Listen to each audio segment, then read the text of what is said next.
Welcome back to the channel. For those of you who do not know me, my name is Ethan Riley. I am a senior Division I pole vaulter at Florida International University, and I am studying sport and exercise science. The number 4, why is that important? Because today we are going to be breaking down 4 different exercises and how we can use those exercises to improve our sport performance as well as build resilience to injury. So the 4 exercises we are going to be looking at today: the front squat to press, the front squat to push press, the concentric-only push press, and the full stretch-shortening cycle push press. And with these 4, we're going to group these first 2 together and then these last 2 together. And this is because the front squat to press is going to be a prerequisite into the front squat to push press, so a regression of that exercise, and then the concentric-only is going to be the same thing, a regression of the full stretch-shortening cycle push press. So the first exercise is the front squat to press, and this is going to be really good at improving 2 things. The first of which is the full body vertical force development. This just means, can our athletes produce force with the front squat to move our barbell directly vertical using their full body? The second of which is going to be improving our athletes' strength through full ranges of motion. If we take, for instance, a volleyball player, you will never see them perform a full range of motion squat before they jump. Instead, what you will see is just a really quick dip, just like the jerk movements in the weight room. However, if we can use exercises like the front squat to press and really train our athletes under heavy loads through full ranges of motion, this is not only going to make those more explosive, quick movements a lot easier down the road, but it is going to build up a ton of strength in our athletes' tendons and keep them safer. And now the second exercise is the front squat to push press, and this again is going to be really good at 2 things. The first of which being our rate of force development. So how much force can our athletes produce over a given amount of time?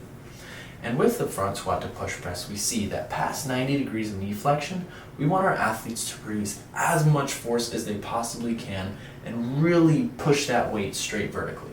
And the shorter amount of time that we can get our athletes to produce that force, the quicker that rate of force development is going to be, and it's going to improve their explosivity and their power. And the second of which being improving our power. So with the first exercise, we saw that it's really important to build a foundation of strength through full ranges of motion. And then now we want to take that strength through the full range of motion and develop that into power. So we're adding a velocity component. And with improvements in our athletes' full body power, we're going to see improvements in things like our vertical jump, we're going to lower our sprint times, and just overall we are going to make our athletes better.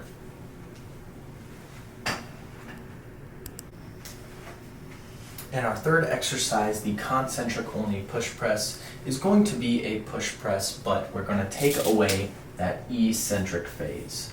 And as you can guess from the name of the exercise, the concentric-only push press, we want to really develop our athletes' concentric power. And by taking away this eccentric phase, what we're essentially doing is just placing less load on our athletes' tendons, which can fatigue over time, which will raise the risk of injury, which we do not want. And what we would do, since we took away the eccentric phase of this exercise, is we would pair it with things like depth drops or depth jumps, so we can still develop our athletes' eccentric power, but under a lot less load, which places a lot less tension on the athlete's tendons. And now finally, with the progression into the full stretch shortening cycle push press, we are going to be adding in the eccentric or the deceleration phase, as well as the amortization phase. And this eccentric or deceleration phase comes from the dip of the full stretch shortening cycle push press.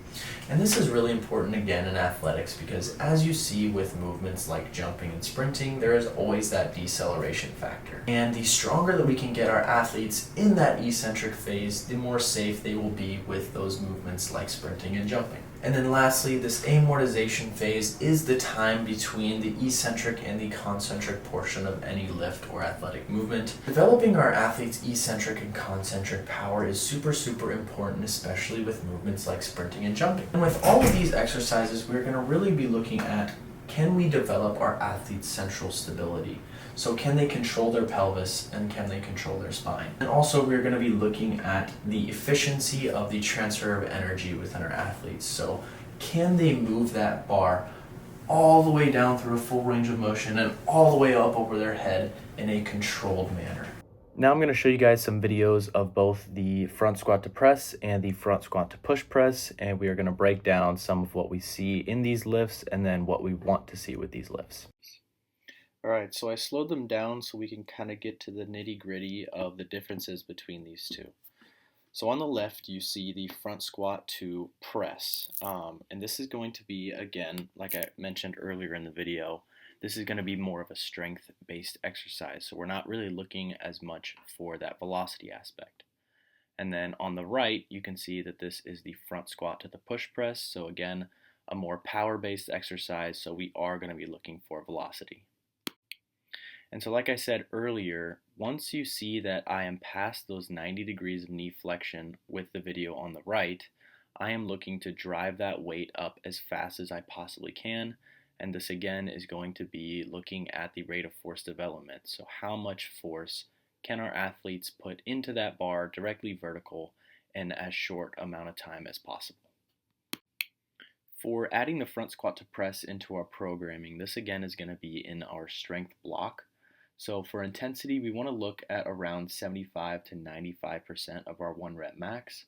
And then for volume, if we are looking for more muscular adaptations in our strength, it's going to be around 2, maybe 3 sets max of around 6 to 10 reps.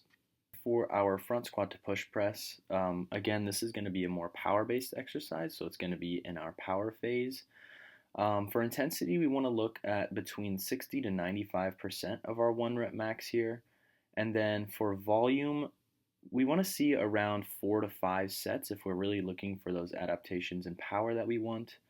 And then for the reps, we're going to look at around 2 to 5. So on the 2 side of that rep scale, that's going to correlate to our 95% of our 1 rep max for intensity. And then the 5 reps is going to correlate with our 60% of our 1 rep max for intensity. And here is both of those videos at normal speed, just so you can really see the difference and how fast that weight is moving with the front squat to push press. And now for the concentric only and the full stretch shortening cycle push press. With both of these exercises, we are going to label them in that power category as well, so they are again going to be in the power phase. And like I mentioned before, the concentric only push press, we are going to be taking away the eccentric phase.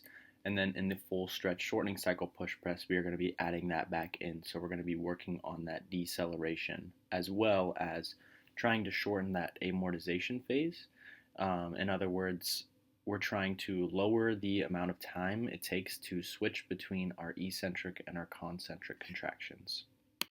With the concentric only push press, we are, as you could guess, working purely on our concentric power, which within athletics is huge because that is mostly where our acceleration comes from, is that concentric contraction, especially within the glutes and the quads. The full stretch shortening cycle push press again is going to be adding in that eccentric or that deceleration phase. And this is super important because the shorter we can get that phase, the quicker we can turn over into our concentric contraction. And with sprinting especially, every single step you actually have a deceleration phase, so you are eccentrically contracting those quads and the glutes. And so, like I said, the quicker we can make that eccentric phase, the quicker we can get to that concentric phase, and in turn, the quicker we can put force into the ground.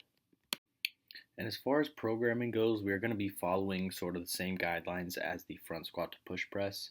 So for intensity, we want to look at around 60 to 95% of our 1 rep max. For volume, again, around 4 to 5 maybe sets.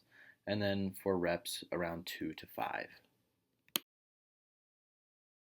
There it is, folks. I hope you guys enjoyed this analysis of these 4 different exercises. Hopefully you learned something and how you can use these exercises to improve sport performance and build resilience to injury. As always, I am Ethan Riley. Peace.